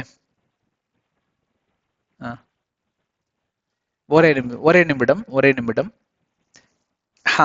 பார்ப்பீர்களானால் 32வது வசனம் 33 அதுல இருந்து பார்த்து இந்த பார்த்தீங்கன்னா அங்க அந்த விலங்குகள், அதாவது அந்த மிருகங்களை குறித்து அங்க காரியம் வருது. இங்கேயும் வேறு பிரிக்கிறார். இங்க பார்ப்பீர்களானால் செம்மறியாடும் சாதாரண ஆடும் பார்ப்பீர்களானால் செம்மறியாடு மிக சுத்தமான ஒரு காரியத்தை தான் சாப்பிடும். ஆனால் இந்த சாதாரண ஆடு பார்த்தீங்கன்னா கண்டதையும் சாப்பிடும். எது கிடைக்குதோ சாப்பிடும். அதாவது மாம்சத்தை சாப்பிடாது, இறைச்சியை சாப்பிடாது, ஆனால் எந்த அசுத்த காரியத்தையும் சாப்பிடும். அதே போலதான் கழுகுக்கும் புறாக்கும் உள்ள வித்தியாசம். புறா பார்ப்பீர்களானால் அங்க ஃப்ரெஷ்ஷா விளைஞ்ச இருக்கக்கூடிய காரியத்தை தான் சாப்பிடும். புதுசா விழுந்த அந்த விதைகள் எல்லாம் சாப்பிடும். ஆனால் என்ன அழுகி போன இறைச்சிகள் எல்லாம் சாப்பிடக்கூடியதுதான் கழுகு, வல்ச்சர்ஸ் என்று சொல்வார்கள். இப்படிதான் ஆண்டவராகிய தேவன் வேறு பிரித்து பார்க்கிறார். Impure things and pure things. ஆண்டவருடைய கண்களுக்கு எது பரிசுத்தமான ஏற்புடைய காரியங்களோ அவைகள் எல்லாம் பரிசுத்த காரியங்கள், நீதியின் காரியங்கள். ஆண்டவருடைய கண்களுக்கு எதெல்லாம் ஏற்புடையாத காரியங்களோ அதெல்லாம் பார்ப்பில்லானால் எல்லாம் அநீதியான காரியங்களும் அசுசியான காரியங்களும் மற்றும் இதோ பாவத்துக்கு நேராக உங்களை என்னையும் நடத்தக்கூடிய காரியத்திற்கு அது பொருளாகும். அதை குறித்து தான் இயேசு கிறிஸ்து இங்கே பார்ப்பீர்களானால் அந்த ஆதியாகமம் 7வது அதிகாரம் 2-3 எடுக்கப்பட்டதுதான் இந்த 25வது அதிகாரம். இதுல பல ஓமைகள்ல ஆண்டவராகிய இயேசு கிறிஸ்து வேறு பிரித்து அங்க பேசிக்கொண்டே வருவார். புத்தியுள்ள ஸ்திரீ இந்த முட்டாள் ஸ்திரீகளுக்கும் வித்தியாசம் என்ன? அவர்கள் எல்லாம் அங்க விளக்கு என்று சொல்ல காரியம் என்றால் விளக்குல இருக்கக்கூடிய எண்ணெய். இதெல்லாம் நீங்க ஏற்கனவே கேட்டிருப்பீங்க பல பிரசங்கத்துல. நான் ரத்தன சுருக்கமா டக்குன்னு சொல்லிட்டு வந்துடுறேன். அங்க விளக்கு என்று சொல்லி பார்ப்பில்லானால் உங்களுடைய வாழ்க்கை எண்ணெய் என்னவென்றால் அது உங்கள் மேல் இருக்கக்கூடிய பரிசுத்த அபிஷேகம், பரிசுத்த ஆவியானவருடைய வழிநடத்துதல், உங்களுடைய பரிசுத்த ஜீவியத்தை குறித்த அந்த காரியமா இருக்கிறது. 2 பேருக்கும் விளக்கு இருக்கு, அதுதான் உங்க வாழ்க்கை. உங்க உடல் கிறிஸ்து வாசம் செய்கிற தேவாலயம். ஒரு தேவாலயத்துல பாத்தீங்கன்னா எண்ணெய் தீந்து போச்சு, ஒரு விளக்குல எண்ணெய் தீந்து போச்சுன்னா என்ன? உங்க பரிசுத்த வாழ்க்கை முடிந்து விட்டது. அது உங்களுக்கு தெரியாமலே உக்காந்து கொண்டு இருக்கிறீங்க. நீங்கள் எல்லாம் முட்டாள். கர்த்தருடைய கண்களில அவர்கள் யாவரும் முட்டாள்களே, முட்டாள்தனமா இருக்கீங்க. அப்போ அங்க மணவாளன் வராருனோன்னு அங்க விளக்கு பிடிச்சிருக்கணும். அது ஒரு சடங்காச்சாரங்க. அதாவது அந்த மணவாளன் வராரு அப்படின்னா யார் அந்த மணவாளன் யாருன்னு தெரிஞ்சிருக்கும். ஆனா யாருக்கு அந்த மணவாளன் மேல இஷ்டமோ அவர்கள் எல்லாம் அந்த விளக்கு பிடிச்சிட்டு இருப்பாங்க. அப்போ அதுல ஒரு ஆளை தேர்ந்தெடுப்பார். அதுதான் அங்க இருக்கக்கூடிய பாரம்பரியம், சடங்காச்சாரம். அப்போ அங்க மணவாளன் வராரு, இவங்க விளக்கு பிடிக்கிறதுக்கு பத்துறாங்க. பாத்தீங்கன்னா வத்தி இருக்கு, அங்க எண்ணெய் இல்லை. அப்ப என்ன ஆகுது? எண்ணெய் வாங்கிட்டு வர்றதுக்கு அவங்க கடைக்கு போயிட்டு வர்றதுக்குள்ள மணவாளன் மணவாட்டியை தூக்கிட்டு போயிட்டார். நிறைய மணவாளன்கள் வருவாங்க, மணவாட்டிகளை தூக்கிட்டு போயிடுவாங்க. அப்ப அவங்க எல்லாம் பரலோகத்துக்கு சென்றடைவாங்க. ஏன்னு கேட்டா இவங்க மேல இருக்கக்கூடிய அபிஷேகம், ஆண்டவருடைய நோக்கம், ஆண்டவர் அவர்கள் மேல வைத்திருக்கக்கூடிய பரிசுத்த சித்தம், தெய்வீக திட்டங்களை இழந்து போகாமல் இருந்தார்கள். தங்களுடைய வாழ்க்கையை மிக ஜாக்கிரதையாக வாழ்ந்தார்கள். வேறு பிரிக்கப்பட்டதா? யாவரெல்லாம் அந்த அந்த அந்த அபிஷேகத்தை இழந்தார்களோ, அந்த திட்டத்தை சித்தத்தை இழந்தார்களோ, அவர்கள் எல்லாம் நிராகரிக்கப்பட்டார்கள். அதுதான் இந்த அசுத்தமான விலங்குகளுக்கு ஈடாக இருக்கக்கூடிய காரியங்கள். இந்த கடைசி காலங்களில் பார்ப்பீர்களானால், இயேசு கிறிஸ்துவின் 2ஆம் வருகைக்கு முன்பே இப்படிதான் பல பேர் பார்ப்பீர்களானால் இந்த அழிவன் காரியத்தை நோக்கி போய் கொண்டிருக்கிறார்கள். கிறிஸ்துவத்தை குறித்தும் கிறிஸ்துவர்களை குறித்தும் மட்டும் தான் நாங்கள் பேசிக் கொண்டிருக்கிறோம். கிறிஸ்துவர்களை கிறிஸ்துவத்தையும் கிறிஸ்துவையும் நிராகரித்தவர்களை நாங்கள் நேசிக்கிறோம், அவர்களுக்காக நாங்கள் ஜெபம் செய்கிறோம். ஆனால் அவர்களுக்கு அல்ல இந்த போதனை. தெரிஞ்சே போய் விழுகிறாங்க பாத்தீங்களா, அவங்களுக்கு தான் இந்த போதனை. நான் கிறிஸ்துவாக்கும் என்னிடம் ஒரு குறைபாடு இல்லையாக்கும், பைபிளை தூக்குனதால எனக்கு பரலோக நிச்சயம், சிலுவை என்னுடைய கழுத்தை சுத்தி தொங்கிட்டு இருந்ததுனால எனக்கு கண்டிப்பாக பாஸ்போர்ட் உண்டு எங்க பரலோகத்துக்கு, இப்படியெல்லாம் நினைச்சு கொண்டு மதியினம் படைத்தவர்களுக்கு இந்த போதனை பொருந்தும். அதுல ஒருவனா இருந்தவன் தான் அடியேனும். 2வது பார்ப்பீர்களானால் 25வது அதிகாரம் 14வது வசனத்திலிருந்து 30வது வசனத்துக்குள்ள நேராக செல்வீர்களானால், பேரபிள் ஆஃப் த டேலண்ட்ஸ். ஒவ்வொருவருக்கும் ஆண்டவராகிய தேவன் தாளந்துகளை தந்திருக்கிறார். அந்த தாளந்துகளை அப்படியே வைத்துக்கொண்டு துஷ்பிரயோகம் இல்லை என்றால் துஷ்பிரயோகம் செய்கிறவர்கள் ஒருபோதும் மோட்சத்துக்கு செல்ல மாட்டார்கள். அப்படியே வைத்து தூங்க வைத்துக் கொண்டிருக்கிறவர்களுக்கும் அவர்கள் பேர் சோம்பேறி என்று சொல்லி அழைப்பார்கள். சோம்பேறித்தனமா பண்ணலாம் நினைச்சிட்டு இருக்குங்க, யோசிக்கிறங்க, அங்க அதுங்க இதுங்கன்னு ஏதாவது நொண்டிச்சாக்கு சொல்லிட்டே இருக்கிறான் பாருங்க, உருப்பிடவே மாட்டான். வாழ்க்கையில உருப்பிட்டதாக சரித்திரமே கிடையாது. ஆரம்பத்தில இருந்தே பாருங்க, எது யாருக்கிட்ட இருந்து எனக்கு இந்த சுவாபம் வந்ததுன்னு தெரியல. ஏன்னா கிறிஸ்துவை அறிந்து கொள்வதற்கு முன்பே இந்த சுவாபம் இருந்தது எனக்கு. எப்படியாவது வாழ்க்கையில ஜெயிக்கணும், போராடி ஜெயிக்கணும், பிரச்சனைகள் வந்தால் எதிர்கொள்ளணும் அப்படின்னு அது என்னமோ ரத்தத்திலே இருக்கு. எனக்கு மட்டும் இல்லை, என் உடல்ல ஓடுற ரத்தம் தான் உங்க உடல்லையும் ஓடுது, உங்களுக்குள்ள இருக்கு. ஆனா நீங்க அதை பிரயோஜனப்படுத்தலாம். நீங்க அதாவது துஷ்பிரயோகம் படுத்துறதை விட அதை கண்டுகொள்ளவே இல்லை. நீங்க நிறைய பேர் பாத்தீங்கன்னா, என்ன கேட்டுக்கொண்டிருக்கிற பிரியமான சகோதர சகோதரிகள், நிறைய திறமைகள் ஆண்டவர் உங்களுக்கு தந்திருக்கிறார். உங்களுக்கும் தெரியும் அந்த திறமைகளை பத்தி. ஆனா அதை பார்க்கலங்க, நேரம் வரட்டுங்க. நேரம் எல்லாம் வராதுங்க, நீங்க தான் நேரத்தை உருவாக்கணும். உங்களுக்கு ஆண்டவர் அந்த தாளந்தை தந்திருக்கிறார். அப்பொழுதுதான் ஆண்டவராகிய இயேசு கிறிஸ்துவின் 2ஆம் வருகைக்கு முன்பே நீங்க தேர்ச்சி பெறுவதற்கு அங்க பாத்திரவான்களாகவும் மாறிவிடுவீர்கள்.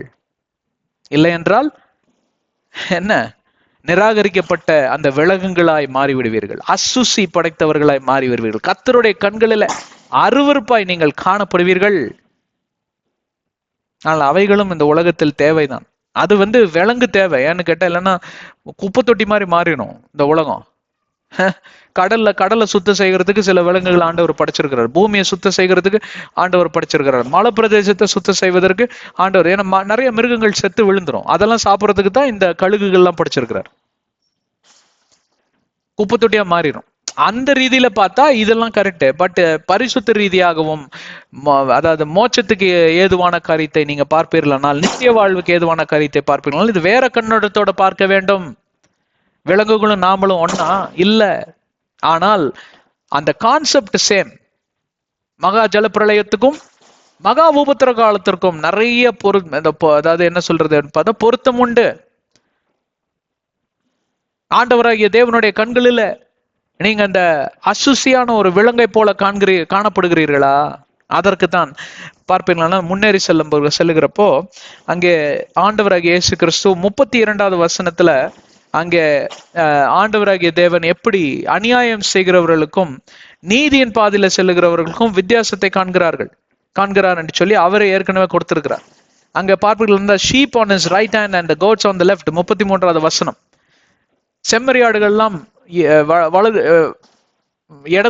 இடது பக்கமும் வலது பக்கம் பார்ப்பீர்களானால் இந்த கோட்ஸ் என்று சொல்லக்கூடிய ஆடு. ஏன் அப்படி பிரித்தால் என்றால், இந்த ஆடுக்கு ஒரு சுவாபம். ஃபர்ஸ்ட் ஆஃப் ஆல், அந்த ஆடு என்ன செய்யணும்னு பார்த்தீங்கன்னா, மேப்பனுடைய குரலுக்கு செவிய சாய்க்காது, ரொம்ப கஷ்டம் கண்ட்ரோல் பண்றது. ஆனால் செம்மறியாடு அப்படி இல்லை. அதை ஏற்கனவே உங்களுக்கு சொன்னதுதான், நான் நினைவூட்டுகிறேன். மேப்பனை இருக்கா இல்லையான்னு திரும்பி பார்த்துக்கிட்டே தான் போயிட்டு இருக்குமா. மேப்பன் இல்லைன்னு சொன்னா அது பயங்கரமா பதட்டம் அடைய ஆரம்பித்து விடும். அப்படிதான் ஒரு கிறிஸ்துவன் இருக்க வேண்டும். எனக்குள்ள சில காரியங்கள் ஆண்டவராகிய தேவன் உணர்த்துகிறப்போ நான் பதட்டம் அடைவேன், நான் துக்கம் அடைவேன், நான் அதை விட்டு விலகுவேன், நான் அதை விட்டு ஓடிப்போவேன். ஏனென்றால் நான் ஆண்டவருக்கு பிரியமுள்ளவனாய் இருக்க வேண்டும் என்று சொல்லி அந்த காரியத்துல மிகவும் கவனமாக இருக்கக்கூடியவன் தான் ஒரு கிறிஸ்துவன், ஒரு ஆண்டவருடைய சீஷன். கிறிஸ்துவின் சீஷனாய் இருப்பதற்கு அவன் தகுதி உடையவனாய் இருக்கு. அவனே நித்திய வாழ்வு கண்டடைவான், அவனே நீதியின் பாதையில் நடக்கக்கூடியவனா இருக்கிறான், அவனே நீதிமான் என்று ஆண்டவருடைய கண்களில கருதப்படுகிறவனாய் இருக்கிறான். அப்படி ஒருவராய் இருந்தவர் தான் நோவா பக்தனும் அவருடைய குடும்பமும் காப்பாற்றப்பட்டது. எவ்வளவு பேர் என்னோட இருக்கீங்க? Then the king will say, who is on the right hand, come you blessed of my father. அதெல்லாம் நீங்க வாசித்து பார்த்து கொள்ளுங்கள். அந்த 34வது வசனத்திலிருந்து 46வது வசனம் வரைக்கும் ரத்தன சுருக்கமாக சொல்ல வேண்டும் என்றால், இயேசு கிறிஸ்து சொல்லுகிறார், பல காரியங்களை நீதிமான்களை செய்ததெல்லாம் அவர் சுற்றி காட்டுவார். நான் படுக்கையில இருந்தப்ப என்னை நீ பார்த்தாய், ஆஸ்பத்திரியில பார்த்தாய், நான் இந்த காரியத்தெல்லாம் கஷ்டப்படுறப்ப நீ எனக்கு உதவி செய்தாய், நான் சிறைச்சாலையில் இருக்கிறப்ப என்னை பார்த்து எனக்கு ஆறுதலை செய்தாய், ஆறுதல் வசனங்களை சொன்னாய் என்று சொல்லி எல்லாம். சிறைச்சாலை என்றால் இந்த ஜெயிலில் போட்டவங்க மட்டும் இல்லை, நிறைய பேர் சிறைச்சாலை என்கிற அந்த வாழ்க்கையில இருக்கிறாங்கங்க. குடியில இருக்கிறவங்க எல்லாம் சிறைச்சாலை, குடி என்கிற சிறைச்சாலையில இருக்கிறாங்க. காம விகாரத்தில் இருக்கக்கூடிய சிறைச்சாலை, புரணி பேசக்கூடிய சிறைச்சாலை, துக்கத்துல எதை சொன்னாலும் துக்கம் மனதோடவே இருப்பாங்க, பயம், திகில், பல சிறைச்சாலைகள் உண்டு. அந்த சிறைச்சாலைகள் இருந்து இவர்களை எல்லாம் நீங்கள் சுவிசேஷத்தின் பாதையில வழி நடத்தி இயேசுவின் நாமத்துல விடுதலை கூறியிருக்கிறீர்கள். எந்த பிரதிபலனையும் நீங்க எதிர்பார்க்காதபடி இந்த ஊழியத்தை செய்து வந்தீங்க. நாங்களும் அப்படிதான் அந்த சேனல்ல ரன் பண்ணிட்டு வரோம். யாருக்கிட்டையும் பணம் காசு கேட்கலையே. நீங்க நல்லா இருக்கணும்னு தான் இங்க காட்டு கத்திட்டு இருக்கோம். வேதாகமத்தில் இருந்து எங்களுக்கு யார் என்ன கொடுக்குறா? எதுவும் தேவையில்லை. கொடுத்தா உங்ககிட்ட பணம் இருக்குதா, தயவு செஞ்சு இல்லாதவங்களுக்கு கொடுங்க, நோ ப்ராப்ளம். எங்க ஊழியத்தை எப்படி ரன் பண்ணணும்னு எங்களுக்கு ஆண்டவர் சொல்லி தருவாரு. எங்களுக்கு தேவையான பொருளாதாரத்தையும் அவர் கொடுப்பார். அதே மாதிரி இந்த சேனல்ல ப்ரொமோட் பண்ணணும்னு சொல்லி நாங்க காசு பண்ணலாம், செலவு பண்ணலைங்க.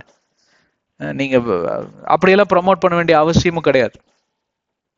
யாருக்கு விருப்பமோ வாங்க, நீங்க ஷேர் பண்ணுங்க, அது உங்க கடமை. அது ஆண்டவர் நடத்தட்டும் உங்களை, சரிங்களா? காசு பணம் இல்லாமல் இல்லை, ஆனா அப்படி நீ செலவு செய்ய கூடாது என்று சொல்லி ஆண்டவர் எனக்கு சில கட்டளைகளை தந்திருக்கிறார். பார்ப்போம் அது எப்படி போகுதுன்னு பார்ப்போம். எவ்வளவு பேர் என்னோட இருக்கீங்க? ஹலோ. ஆனா சில பேரை குறித்து சொல்லியிருப்பார், உன் முன்பே சிறைச்சாலையில இருந்தவர்கள், அவர்களும் கிறிஸ்தவர்கள் தான், அவர்களும் கிறிஸ்துவை அறிந்தவர்கள் தான், அவர்களும் வேதாகமத்தை வாசிக்கிறவர்கள் தான், அவர்களும் திருச்சபைகளுக்கு செல்லுகிறவர்கள் தான், அவர்களும் பார்ப்பில்லைனால் சிறு வயதிலிருந்த முழுக்க ஞானஸ்நானம் எல்லாம் எடுத்து இதோ கிறிஸ்துவை அறிந்து கொண்டு அவர்களும் வாழ்ந்தவர்கள். ஆனால் அவர்களுக்கு பிறரை விடுவிக்கணும், பிறருக்கு உதவி செய்யணும், பிறரை கிறிஸ்துவுக்கு நேராக வழி நடத்தணும், பிறருக்கு நான் உதாரணத்துவமான உள்ள பாத்திரமா இருக்கணும். என்னுடைய நடத்தையில, என்னுடைய புத்தி சுவாதியத்துல, என்னுடைய குணாதிசயத்துல பார்ப்பில்லைனால் நான் ஒரு கிறிஸ்துவை போல இருக்கக்கூடிய ஒரு மாடல். நானே ஒரு மாடல் பேப்பர் தான். என்னை ரெஃபர் பண்றவங்க அதிலிருந்து பல செய்திகளை கற்றுக்கொள்வார்கள், பல கேள்விகளுக்கு அவர்கள் விடைகளை தெரிந்து கொள்வார்கள், அறிந்து கொள்வார்கள். உங்களோட கூட ஒருவர் சம்பாஷிப்பாரானால், இந்த காரியம்லாம் எனக்கு தெரியவே இல்லைங்க, உங்ககிட்ட பேசின பிறகுதான் எனக்கு தெளிவு கிடைத்தது என்று சொல்லி இப்படிப்பட்ட நற்சாட்சிகளை நீங்க பெற்றுக்கொண்டீர்களா? நீங்கள் தான் அந்த செம்மறியாடு. இல்லை என்றால் நீங்க வெறும் ஆடு, வீணா போன ஆடு, அங்கே எங்கேயும் அலைந்து தெரியக்கூடிய ஆடு, அசுசிகளை நாடக்கூடிய ஆடு, கீழ்ப்படியாத ஆடு, அடங்காப்பிடாரி ஆடு. ஹலோ. இதுக்கு மேல தெளிவா எப்படிங்க வேதாகம் உங்களுக்கு சொல்லி தரும்? அவங்களெல்லாம் தூக்கி கொண்டு போய் என்ன பண்ண சொல்றாரு தெரியுங்களா? then he will answer them saying, I do not know you, and these will go into everlasting punishment, but the righteous into eternal life. இவங்கெல்லாம் நித்திய தண்டனைக்காக ஒப்பு கொடுக்கப்படுவார்கள். கை காலெல்லாம் கட்டி தூக்கி அக்னி கடல்ல வீசிடுவாங்க. அங்க என்னென்னலாம் நடக்கும், பயங்கர கொடூரமான காரியங்கள். சோதம் கொமோரால் நடந்ததை விட கொடூரமான காரியங்கள். நோவாவின் காலத்துல நடந்த மகா ஜல பிரளயத்தை விட கொடூரமான, தண்ணியில மூழ்கி சாவறதுன்னா என்ன தெரியுங்களா? சில பேர் மலை உச்சிக்கு போயிருப்பான், இதெல்லாம் பார்த்து ரொம்ப புத்திசாலியான ஆள்கள்லாம் மலை டக டக்குன்னு ஏறி போயிருப்பான். மலை உச்சி அப்படியே நெருங்கிட்டு வரும், ஜலம் ஜலம் ஜலம். அப்ப அவன் எப்படி துடி துடிச்சு செத்துருப்பான் பயத்துல. கொடூரமான ஒரு தண்டனை, மரணம் தன்னை நெருங்கி வருதுன்னு தெரிஞ்சு கூட. இப்ப கேன்சர் பேஷண்ட் பாருங்க, ரொம்ப நாள் உயிரோடு இருக்க மாட்டாங்க. அப்ப மரணம் என்னைக்கு வேணாலும் நேரிடலாம். எவ்வளவு கொடூரம் தெரியுங்களா? யாருக்குமே அது வரக்கூடாது. எதிரியா இருந்தாலும் அந்த வியாதி வரக்கூடாதுங்க. அதே போலதான் ஆண்டவர் நினைக்கிறாரு, நீ எனக்கு எதிராக செஞ்சாலும் உனக்கு நான் ஒரு அழைப்பு கொடுக்குறேன், உனக்கு ஒரு தருணத்தை தரேன். நீ அசுசியான காரியத்தை செய்து கொண்டிருக்கிறாய், என் கண்களில நீ மிகவும் மிகவும் அசுத்தமானவனாய் காணப்படுகிறாய், ஆனாலும் உனக்கு ஒரு அழைப்புதலை நான் கொடுக்கிறேன். வந்து திருந்தி மனம் திரும்பி நீ தப்பித்துக்கொள், என்னுடைய கோபாக்கினைக்கு தப்பித்துக்கொள், அந்த நித்திய மரணத்துக்கு நீ தப்பித்துக்கொள், அந்த நரகாக்கினைக்கு நீ தப்பித்துக்கொள் என்று சொல்லி ஆண்டவர் இன்றைக்கு ஒவ்வொருவருக்கும் அந்த அழைப்புதலை தருகிறார். அதுதான் இந்த 7வது அதிகாரம் 2வது 3வது வசனத்திற்கு பொருளாகும். எவ்வளவு அழகாக இன்றைக்கு பரிசுத்த ஆவியானவர் விளக்கி கொடுத்தாரு பாத்தீங்களா? இந்த மாதிரி ஒரு பிரசங்கங்கள் எல்லாம் உங்களுக்கு வெளியில கிடைக்கிறது கஷ்டம்தாங்க. ரொம்ப எளிதா உங்களுக்கு சொல்லித்தரோம். இதெல்லாம் கேட்டு நீங்க திருந்தலன்னா என்னங்க பண்ண முடியும்? கர்த்தர் என்ன பண்ணுவார்? ஆண்டவர் உங்களை வழி நடத்தட்டும். கண்களை மூடி சிரத்தை தாழ்த்தி நாம் ஜெபம் செய்வோம். அன்பின் பிதாவை உம்மை துதிக்கிறோம், ஆராதிக்கிறோம், மகிமைப்படுத்துகிறோம். தகப்பனே, இந்த அருமையான நன்னாளுக்காய் நன்றி. எங்களோடு கூட எவ்வளவு எளிதாக அழகாக நீர் பேசி உமக்கு பிரியமுள்ளவர்களாய் நாங்கள் நடக்கும்படி எங்களுக்கு அந்த அழைப்புதலை ஆண்டவரே நீர் தருகிறீர். அந்த அழைப்புதலை நாங்கள் ஏற்றுக்கொள்ளும்படி எங்களுக்கு இருதயத்துல ஞானத்தை நீர் தர வேண்டுமாய் ஜெபிக்கிறோம். எங்கள் குருட்டு கண்களை திறந்து விட வேண்டுமாய் ஜெபிக்கிறோம். எந்த இடங்களிலெல்லாம் எங்களை பிசாசு கட்டி வைத்திருக்கிறானோ அந்த இடங்கள் இருந்தெல்லாம் எங்களுக்கு விடுதலை இயேசுவின் நாமத்தில் பிறப்பதாக. ஒவ்வொருவரையும் ஆசீர்வதியும் பொறுப்படுத்திக் கொள்ளும், வழி நடத்தும். இயேசுவின் நாமத்தில் ஜெபிக்கிறோம் ஜீவனுள்ள நல்ல பிதாவே, ஆமென். கர்த்தர் உங்களை ஆசீர்வதிக்கட்டும். தொடர்ந்து எங்களோட கூட இணைந்திருங்க. எல்லா வீடியோஸையும் பாருங்க. ஆங்கிலம் தெரிந்தவர்கள் ஆங்கிலத்திலையும் ரிலீஸ் பண்ணிட்டே வரோம், பாருங்க. தெரிஞ்சவங்களுக்கெல்லாம் இந்த வீடியோஸ் சேனல் டீட்டெயில்ஸை Facebook, WhatsApp, Twitter, Instagram, WhatsApp ஸ்டேட்டஸ்ல எல்லாம் போடுங்க. தெரிஞ்சவங்க எல்லாம் பார்க்கட்டும், தெரியாதவங்களும் பார்க்கட்டும். நல்ல விஷயத்தை தானே சொல்லிட்டு வரோம். அதே போல எங்களுடைய ஊழியத்துக்காகவும் ஊழியக்காரர்களுக்காகவும் எல்லாத்துக்காகவும் ஜெபித்துக் கொள்ளுங்க. அழிந்து போற இந்த உலகத்துக்காக ஜெபித்துக் கொள்ளுங்க. அழிவை நோக்கி போய்கொண்டிருக்கக்கூடிய இந்த உலகத்தின் ஆத்துமாக்களுக்காக ஜெபித்துக் கொள்ளுங்க. எபேசியர் 6:18, கொலோசியர் 4:3 தான் சொல்லுகிறது. உங்களுக்கு ஜெப தேவைகள் இருந்தால் கர்த்தரிடம் மட்டும் சென்று உங்களுக்கு உங்கள் தேவைகளை நீங்கள் அறிவீங்கள். கர்த்தர் உங்களுக்கு எல்லா விடுதலையும் அவர் செய்து தருவார். இயேசுவின் நாமத்தில் விண்ணப்பம் செய்ய கற்றுக்கொள்ளுங்கள். இல்லை என்றால் வேற எந்த நாமத்திலும் கர்த்தருடைய செவிகளுக்கு அது உங்க கூரையே தாண்டாது அந்த ஜெபம். இதை குறித்து ஏற்கனவே பல முறை நாங்கள் பேசியிருக்கிறோம். தேவன் உங்களை வழி நடத்தட்டும். கர்த்தர் உங்களை ஆசீர்வதிக்கட்டும். அடுத்த அத்தியாயத்தில் நாம் அடுத்த வசனத்துக்குள் நாம் நுழைந்து நாம் பல வியக்கானங்களுக்குள் நாம் கடந்து செல்வோம். எங்களோடு கூட இணைந்திருங்க. ஆண்டவர் உங்களை ஆசீர்வதிக்கட்டும்.